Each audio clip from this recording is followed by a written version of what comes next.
कैथल के जिला कार्यालय कपिल कमल में राज्यसभा सांसद कृष्ण पवार में नवनियुक्त जिलाध्यक्ष मनीष को बधाई दी।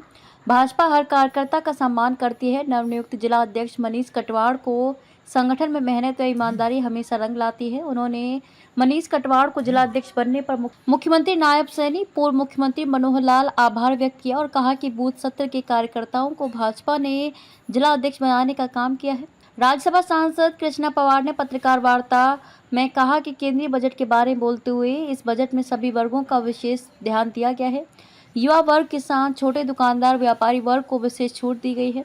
उन्होंने कहा कि केंद्रीय बजट में वित्त मंत्री निर्मला सीतारमण में आईटी सेक्टर का मुख्य ध्यान रखते हुए इसे छूट दी है। उन्होंने कहा कि प्रधानमंत्री नरेंद्र मोदी द्वारा चलाए गए स्वच्छता अभियान के तहत प्लास्टिक फ्लेक्स आदि पर सीमा शुल्क बढ़ाकर एक विशेष कार्य किया है। उन्होंने कहा कि कैंसर रोगियों को विशेष राहत देते हुए कैंसर की दवाइयों पर इस बजट में राहत देने का काम किया है, क्योंकि आम आदमी इसका लाभ उठा सके और बीमारी से राहत मिले। उन्होंने कहा कि किसानों के लिए कृषि बागवानी की 32 किस्में, जलवायु अनुकूल 109 किस्मों पर खेती करने का प्रावधान किया गया है। उन्होंने कहा कि अगले 2 वर्षों में किसानों को प्राकृतिक कृषि के लिए 1 करोड़ किसानों को प्राकृतिक कृषि के लिए सहायता दी जाएगी।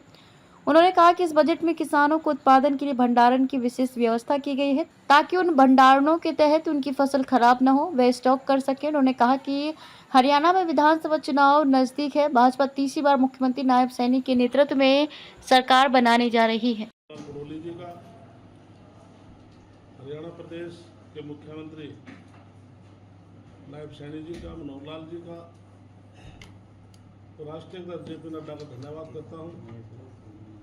एक बहुत ही ऊर्जावान बूथ स्तर के कार्यकर्ता को, मेरे जी मनीष को भारतीय जनता पार्टी जिला कैथल के अध्यक्ष की जिम्मेदारी सौंपी है। मैं संगठन का धन्यवाद करता हूं और विशेष तौर से मेरे छोटे भाई अशोक गुर्जर जी, जो 3 बार लगातार बहुत ईमानदारी से कार्यकर्ताओं के साथ मिलकर संगठन बहुत मजबूती से अपनी जिम्मेदारी को बेखूबी से निभाया है और उन्हें खुद अपनी इच्छा से, बहुत कम ऐसे लोग होते हैं, खुद संगठन में जा कर के कहा कि मैं अपनी इच्छा से अपने पद को छोड़ रहा हूँ और हमारे मनीष जी हैं जो बहुत ऊर्जावान कार्यकर्ता हैं, इनको जिम्मेदारी दी जाए, बहुत बड़ी बात है। तो सम्मानित मंच और कैथल के बहुत ही सम्मानित मेरे मीडिया के, प्रिंट के सभी पत्रकार साथियों का मैं बहुत बहुत धन्यवाद करता हूं। और जैसे कि केंद्र का बजट पेश हुआ, हमारे फाइनेंस मिनिस्टर सीता जो हमारे मिनिस्टर हैं, उन्होंने 2024 का बजट जो पेश किया वो बहुत सौभाग्यशाली है। पूरे देश में पहली वो महिला हैं जिन्होंने पिछले रिकॉर्ड तोड़े हैं। या तो 6 बार मोरारजी देसाई जी ने लगातार बजट पेश किए थे और हमारी फाइनेंस मिनिस्टर ने 7 बार लगातार बजट पेश किए हैं। ये हिंदुस्तान का रिकॉर्ड है। 2024 का केंद्रीय बजट पेश किया गया। इस बजट में जो हमारी 2024 के लिए जो उधारियों को छोड़कर कुल प्राप्तियां तथा कुल व्यय क्रमशः 32.7 लाख करोड़ और 48.21 लाख करोड़ अनुमानित है। इसके अलावा निवल एवं प्राप्तियां 25.83 लाख करोड़ अनुमानित हैं। राज्य के जो घाटा जो जीडीपी का है वो 4.9% रहने का अनुमान है। इसके अलावा 2024-25 के दौरान दिनांकित प्रतिभूतियों के माध्यम से सकल और निवल बाजार उधारियां क्रमशः 14.01 लाख करोड़ और 11.63 लाख करोड़ रहने का अनुमान है। दोनों ही वर्ष 2023 की तुलना में कम है। इसलिए साथियों, आज जो बजट पेश किया, इस बजट में जो हमारा किसान वर्ग है, व्यापारी वर्ग है, आम व्यक्ति है, सभी का विशेष इसमें ध्यान रखा गया है। और इस बजट में जिस प्रकार से आज आईटी का युग है, मोबाइल आज से हम 30 साल पहले 25 साल पहले जब मैं 2003 में विदेश में गया तो मैं बड़ा हैरान था। हर व्यक्ति के हाथ में, फ्रांस में गया तो हर व्यक्ति के हाथ में मोबाइल था। हम सोच भी नहीं सकते थे हिंदुस्तान में भी ऐसा होगा। तो पहले हिंदुस्तान में मोबाइल इंपोर्ट होता था, लेकिन आज हमारी ये स्थिति है।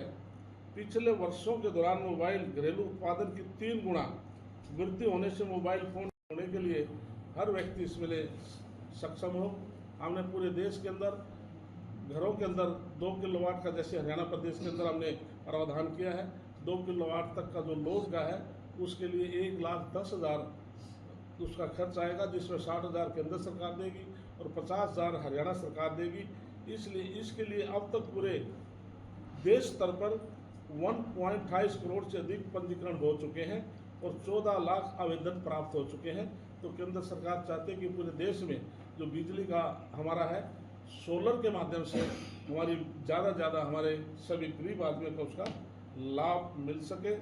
और प्रधानमंत्री ग्रामीण सड़क योजना के तहत PMGSY, इसके लिए हमारे 25,000 ग्रामीण बस बाटों के लिए हमारी योजना शुरू की है, जिससे कि प्रदेश के अंदर ज़्यादा से ज़्यादा हमारे इस आम आदमी को उसका लाभ मिल सके। तो इसके साथ हरियाणा सरकार जो आज केंद्र सरकार की जो नीतियां हैं उन सब को भी बराबर लेकर के आज काम कर रही है, जिससे हमारी सहकारी समितियां हैं उनको भी बढ़ावा देने के लिए केंद्र सरकार ने 1.52 लाख करोड़ रुपए का प्रावधान किया है कि जो शहरी सहकारी समितियां हैं उनको बढ़ावा दिया जाए, जिससे आम आदमी को लाभ मिल सके। इसके अलावा हमारे प्रधानमंत्री नरेंद्र मोदी जी ने आज तीसरी बार देश के प्रधानमंत्री बने हैं। उन्होंने भी या तो पंडित जवाहरलाल नेहरू 3 बार लगातार प्रधानमंत्री बने थे, या आज नरेंद्र मोदी तीसरी बार प्रधानमंत्री बने हैं। इसलिए सारे रिकॉर्ड भारतीय जनता पार्टी के हमारे नेताओं ने तोड़े हैं। इसलिए प्रधानमंत्री का विजन है कि देश जो हमारे आर्थिक दृष्टि से आज हम 5वें स्थान पर हैं, 2024-25 में हम तीसरे स्थान पर आए, जिससे कि देश के हर नागरिक को उसका लाभ मिल सके। और इसलिए आज हमारी केंद्र की सरकार प्रयासरत है कि हम हर पहलू पर हम आगे देश को बढ़ाने का काम कर रहे हैं। पवार साहब, विपक्ष आरोप लगा रहा है कि ये लंगड़ी सरकार विपक्ष का काम आरोप लगाना है। कोई MBA को पहली बार नहीं बनाया, MBA पहली बार नहीं बनाया और सुचारू रूप से सरकार चली है। अब भी NDA की सरकार है, निश्चित तौर से पूरे 5 साल का अपना कार्यकाल पूरा करेगी। प्रधान जी, आप कह रहे हैं कि मोबाइल की जो मैन्युफैक्चरिंग है वो अच्छी बढ़ी है इंडिया में, साइबर क्राइम भी इसी दृष्टि से बढ़ी है, उनको रोकने के लिए क्या मैकेनिज्म है? इसके लिए हमने हमारी हरियाणा सरकार जिस प्रकार क्राइम करने वाला क्राइम कर जाता है, लेकिन सरकार की ड्यूटी होती है, पुलिस का काम है लाइन ऑर्डर मेंटेन करना। और क्राइम करने के बाद हमारी हरियाणा पुलिस की, आप अखबार पढ़ते होंगे, नायब सैनिक के कार्यकाल में आपने किस प्रकार से अखबार आप उठाएंगे तो किसी न किसी ज़िले के अंदर जो बदमाश हैं तो आज हरियाणा छोड़कर दूसरे तरफ भागने शुरू हो गए हैं। तो नायब सैनिक ने कहा है कि या तो आप ईमानदारी से शराफत से रहें, बदमाशी करनी है तो हरियाणा को छोड़कर चले जाएं। इस लाइन ऑर्डर पर बहुत हमारा कंट्रोल है और हम इस पर पवार साहब, हरियाणा में सर झांसी में आके जो विधायक है, मौजूदा विधायक, उन पे गोलीबारी की कोशिश की गई है। आज की बात किस पे जो विनोद खन्ना जी विधायक हैं, इसलिए विनोद खन्ना बहुत हमारे सम्मानित साथी हैं, भारतीय जनता पार्टी के निष्ठावान कार्यकर्ता हैं। कोई व्यक्ति जब विधायक है, आम आदमी है, सबका जीवन एक है, सबका सम्मान है, व्यक्ति व्यक्ति है, बात पद से नहीं। लेकिन किसी व्यक्ति ने इस प्रकार की कोशिश की है तो निश्चित से पुलिस उसके खिलाफ सख्ती से कार्रवाई करेगी। एक वो प्रतिनिधि है, सम्मानित व्यक्ति है, लगभग 2 लाख लोगों का प्रतिनिधित्व करते हैं। तो इसलिए तो ऐसी खबर जैसे आपने बताई तो निश्चित तौर से मैं इसको कंडम करता हूँ, और जो दोषी हैं निश्चित तौर से पुलिस उनके खिलाफ कार्रवाई करेगी। सर, बीजेपी के कार्यकाल में कहीं न कहीं कार्यकर्ताओं की अनदेखी करता है। भारतीय जनता पार्टी कार्यकर्ता बिल्कुल भी आपको कभी गली में खड़ा होकर ये आवाज़ मारता नहीं नजर आएगा कि भारतीय जनता पार्टी अच्छी पार्टी नहीं है। लेकिन मैं मान सकता हूँ किसी कार्यकर्ता का काम ही नहीं होगा, लेकिन वो कार्यकर्ता पार्टी की बुराई कर नहीं सकता। भारतीय जनता पार्टी कार्यकर्ता की माँ है और कोई बेटा माँ के प्रति कोई अपशब्द कह नहीं सकता। इसलिए हमारी भारतीय जनता पार्टी के कार्यकर्ता निष्ठावान कार्यकर्ता। विधानसभा चुनाव से पहले कई जिलों के अध्यक्ष पार्टी संगठनात्मक पार्टी है जिसके देश में 18 करोड़ कार्यकर्ता है और चाहे राष्ट्रीय अध्यक्ष है, प्रदेश अध्यक्ष है, जिलाध्यक्ष है।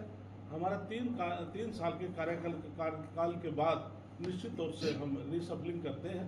इसलिए भारतीय जनता पार्टी समय समय पर इस प्रकार की रिसफलिंग होती रहती है। अग्निवीर योजना को लेकर 2 बयान आए हैं। कल करगिल विजय दिवस के मौके पर प्रधानमंत्री का कहना था कि ये स्कीम सेना के सुझाव पर बनाई गई है। राहुल गांधी का कहना है सरकार है या प्रदेश सरकार है, हमारे युवा जो देश का उज्जवल भविष्य है, हम उज्जवल भविष्य के लिए उनकी बहुत अच्छी योजनाएं आगे लेकर आ रहे हैं। उनको किसी प्रकार से विपक्ष कहता है कि बीदकनी के जो युवा हैं वो सड़क पर घूमेंगे, इसलिए हमने हरियाणा सरकार ने भी उनको बाकायदा उनको परसेंटेज दिया है।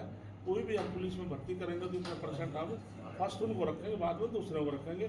तो केंद्र सरकार भी इसी प्रकार से बना करके उन युवाओं का मनोबल बढ़ा रही है। इसलिए हमारा देश का युवा आज आप देखें रजिस्ट्रेशन पहले से ज़्यादा बढ़ रही है, लेकिन विपक्ष का दुष्प्रचार है। आप यदि ये योजना गलत है तो रजिस्ट्रेशन में कमी आनी चाहिए, लेकिन रजिस्ट्रेशन बढ़ रही है।